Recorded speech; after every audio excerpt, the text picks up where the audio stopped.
You're not trained for the patient who calls you a stupid, incompetent bitch because their insurance expired. You're not trained for the scared father who turns his fear into anger at you. You're not trained for the patient who tells you you're the worst healthcare worker they've ever seen. And you're definitely not trained for the moment your hand shakes and your voice just wants to crack.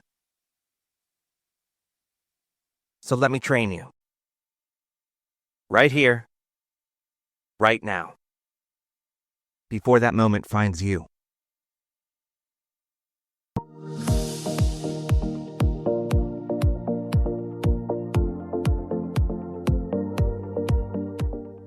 Welcome back to MAP, Medical Pathways for Success. I'm your host, Fred Nazario-Alvarado. We've been on a real journey these last few weeks. We talked about grief. We've talked about building the armor you need to survive in this field. But today we're going to talk about combat. Now, I don't mean firefights in Afghanistan. I mean something that can feel just as intense. Something I call clinical combat. You know exactly what I'm talking about. It's the patient at the front desk, voice rising, pointing at their watch because their appointment was at 2 and it's now 2:15.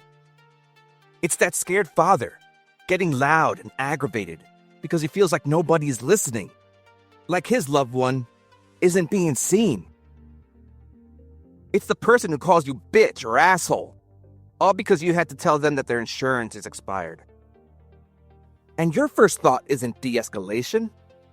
It's how dare you. Your hands might even start to shake a little.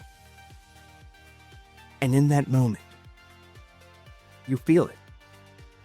Your heart rate spikes, your adrenaline dumps. Your training might be screaming protocols, but your human instincts, your gut, is screaming something else. Fight back.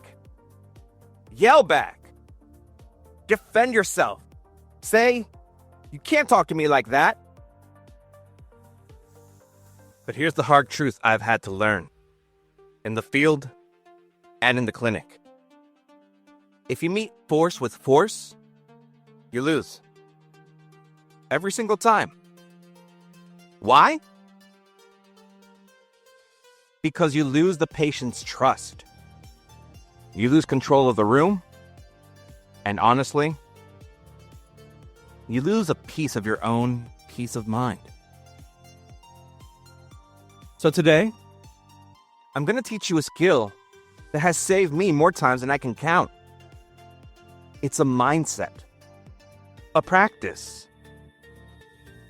I call it verbal judo. We're not going to fight the angry patient. We're going to use their own momentum to flip the entire situation.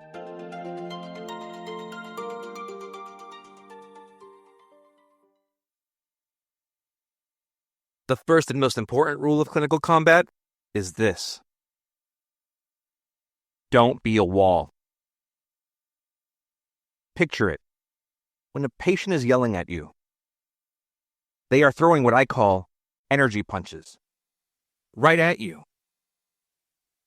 If you stand there and argue back, "Sir, you need to calm down." "Ma'am, you're wrong." "Just listen to me." You are making yourself a wall.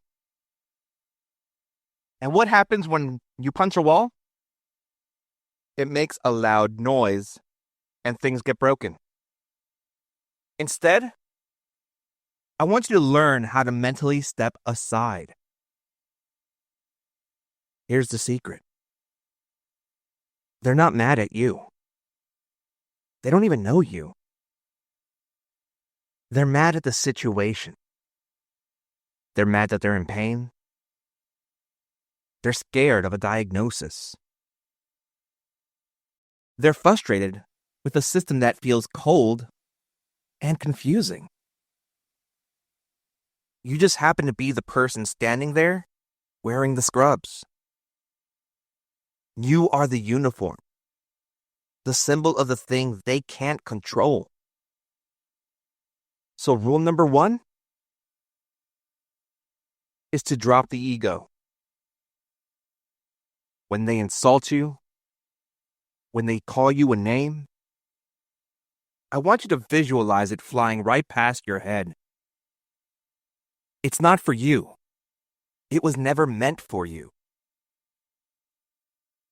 The moment you realize it's not personal, you can stop defending yourself and start managing the situation. You shift from being that target to being the helper. And that changes everything. The mental shift is your foundation. But the very first message you send won't be with your voice. It will be with your body. Okay, so you've dropped the ego. Now we can work on the next step. Before you even open your mouth, your body is already sending a message. It's telling the patient whether you are a threat or a helper. We call this the tactical stance. When most people get yelled at, they do one of two things.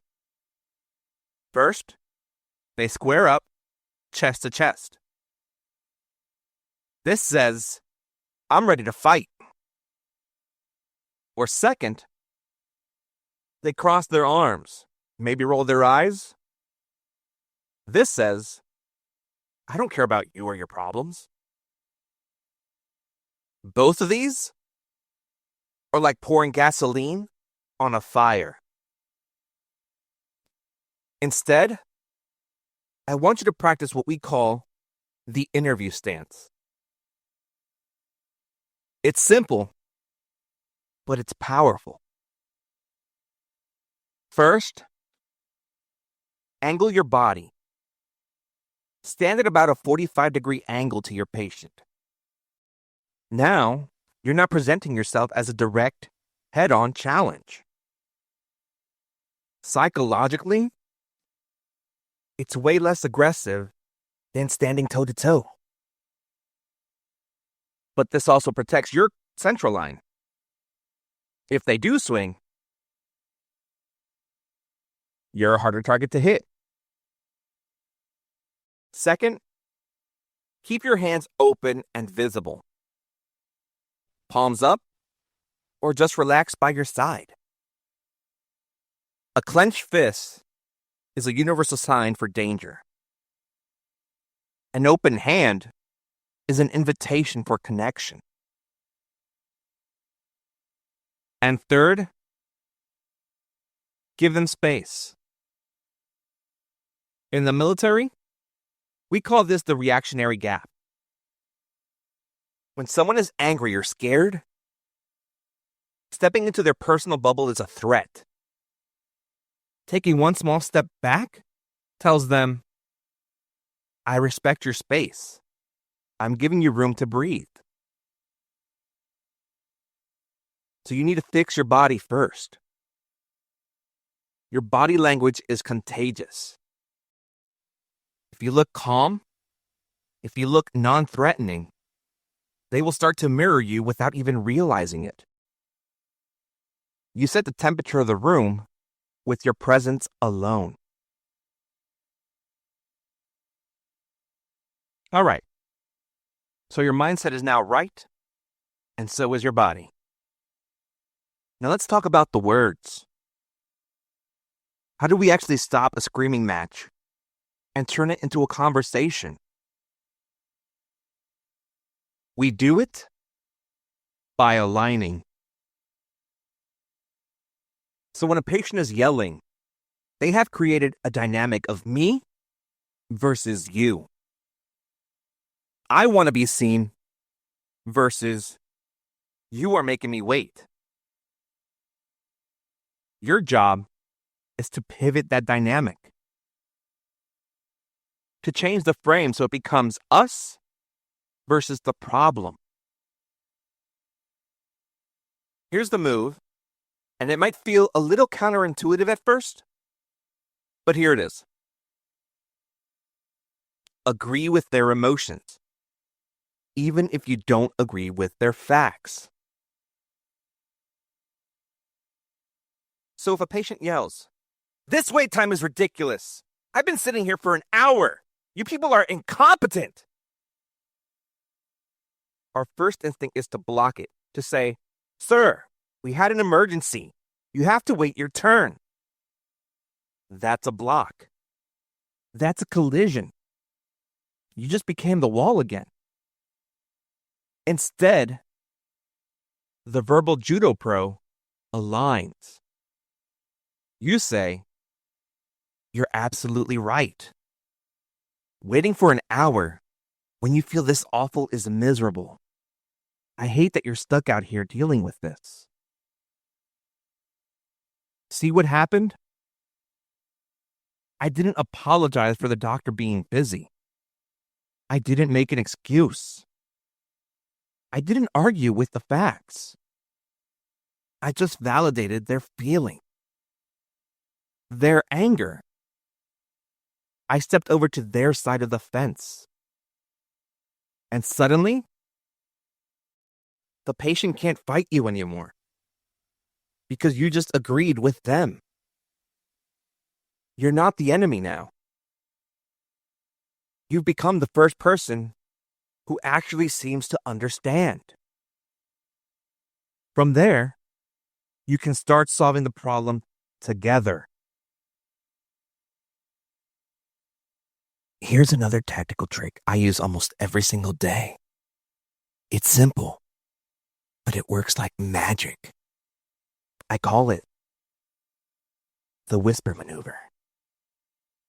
Chiefs use this tactic all the time in the Navy, and it's what made sure they were heard when it mattered. When someone yells at you, our natural reaction is to raise our own voice to be heard over them. They go to volume 10, so we go up to 11. I want you to do the exact opposite. The louder they get, the quieter I get. The faster they talk, the slower I talk. Why does this work? For two powerful reasons. First, de-escalation is contagious, just like panic is. If I stay grounded and calm, I become the thermostat for the room, not the thermometer. I'm not just reflecting their heat, I'm setting a new, cooler temperature. Eventually, they have to come down to my level to continue the conversation.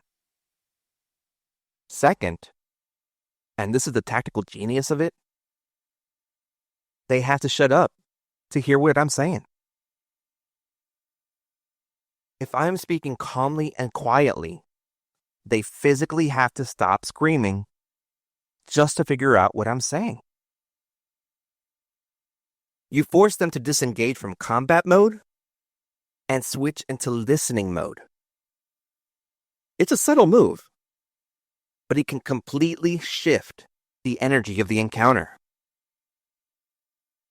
Before we get to our final tactic, we have to talk about the most dangerous part of the clinical combat: the audience.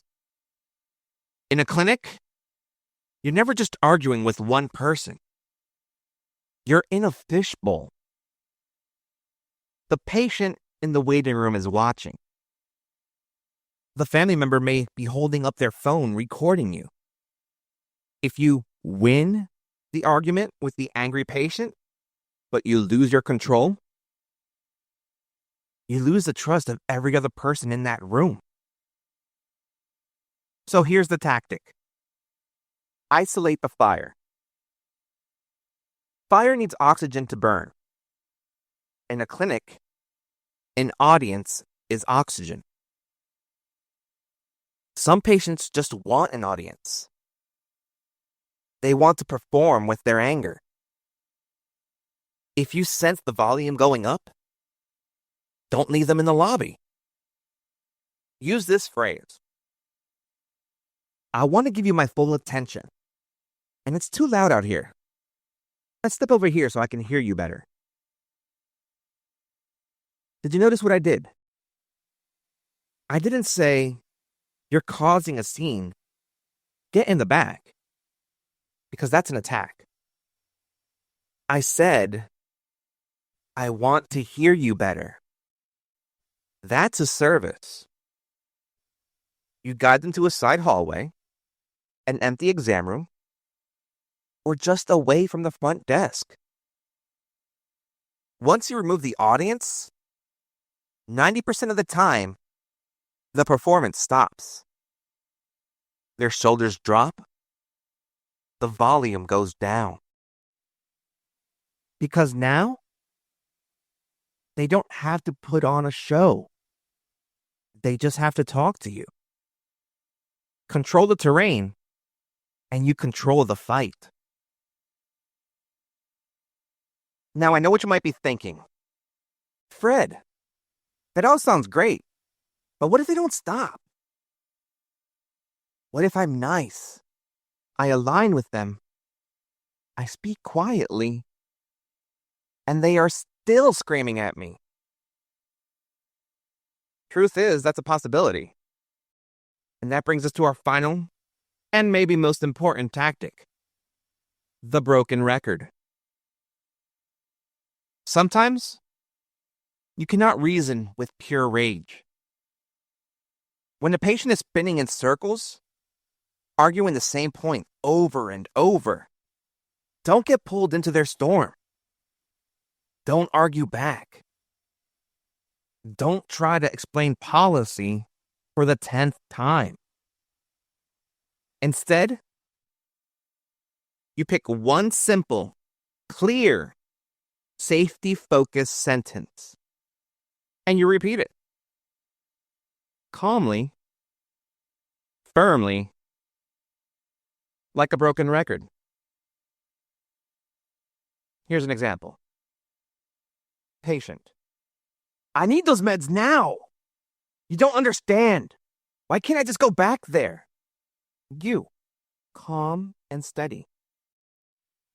I hear that you're having pain, but for everyone's safety, I need you to please sit down.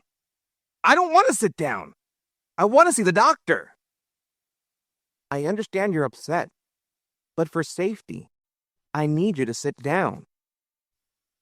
This is stupid. You're not listening to me. I do hear you, but for safety, I need you to sit down. Eventually, they realize that the only way to move forward is to do the one thing you're asking them to do. You become the rock in the middle of a rushing stream. The water will rage around you, but you don't move. Be consistent, be calm, but be firm. That's how you hold a boundary with compassion, but without compromise. Now, we've talked about the fight, but there's something that nobody really ever talks about, and that's what happens after the fight. You've used your verbal judo, you de-escalated the patient, and they left. And suddenly, your hand starts to shake. Your heart is pounding in your ears. You feel nauseous. That's the adrenaline dump. Your body just got ready to fight a tiger. But you stood still. Now all those chemicals, the cortisol, the adrenaline, they're all flooding your system. And here's the mistake most healthcare workers make. They immediately pick up the next chart, put on a fake smile, and walk into room 2. Don't do that. You're radioactive right now. If the next patient makes one tiny complaint, my coffee's cold. You're going to snap at them. You're going to discharge that anger on an innocent person. You need a post-combat protocol. In the military, we check our gear after a patrol. In the clinic, you need to check your nervous system. Before you see that next patient, step aside and take 60 seconds. Go to the med room, go to the bathroom, doesn't matter, just go somewhere. And do tactical breathing. In for 4 seconds. Hold for 4 seconds. Out for 4 seconds. Hold for 4 seconds. It sounds stupid. It sounds too simple. But it physically forces your nervous system to switch back from fight mode back to rest mode. If you don't dump the adrenaline, you take it home to your kids. You take it out on your spouse, your partner, or even your pet. The patient has already ruined 15 minutes of your day. Don't let them ruin your night. All right. You've just added several powerful tools to your de-escalation toolkit. Mindset, stance, alignment, boundaries, and a trick to cool off before returning into the fray. But the most important tool is the one you have ready before the conflict even starts. So let's lock this in with your map moment.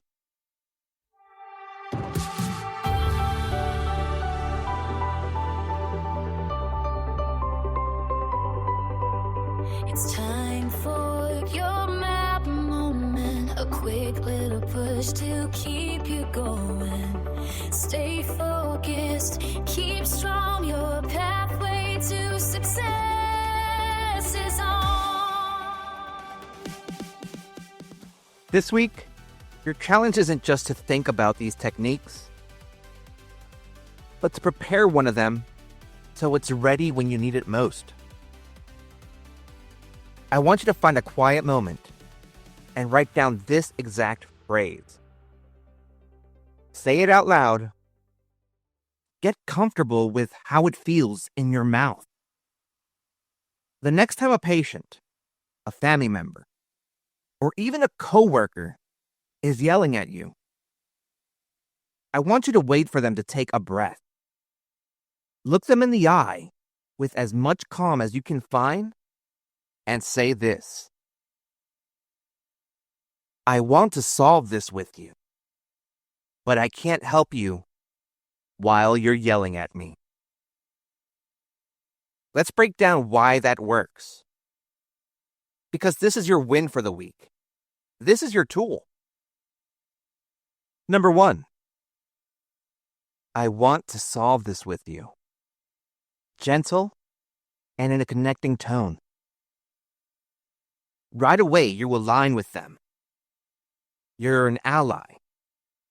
It's us versus the problem. Number 2, but I can't help you. Firm, but not aggressive. You're setting a clear professional boundary. You're not a doormat. Your help is conditional on respect. And number 3, while you're yelling at me, in a neutral, non-judgmental tone. You're calling out the behavior, not attacking the person. It's firm, It's professional, and it puts the ball back in their court.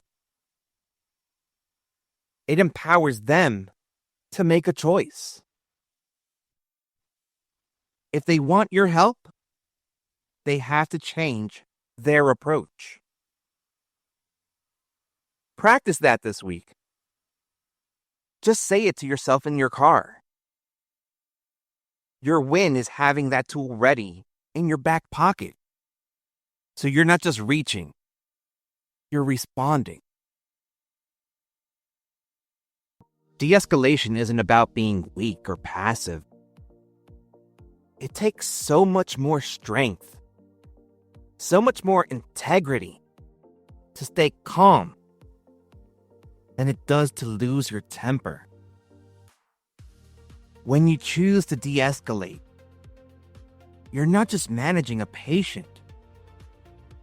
You're modeling what it means to be a true healthcare professional. You are the calm in the chaos. You are the healer in the middle of the hurt. And that's one of the most powerful things you can be.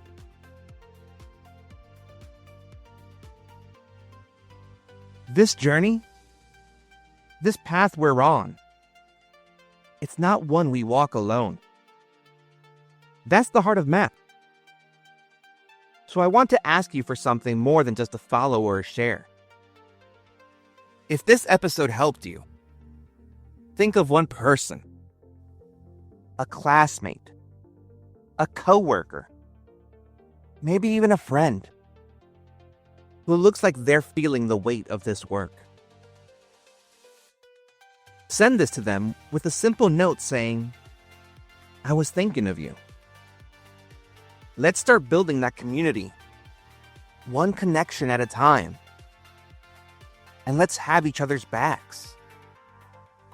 So until next time, keep learning, keep growing, and keep following your map, your medical pathway for success. I'll catch you on the next one.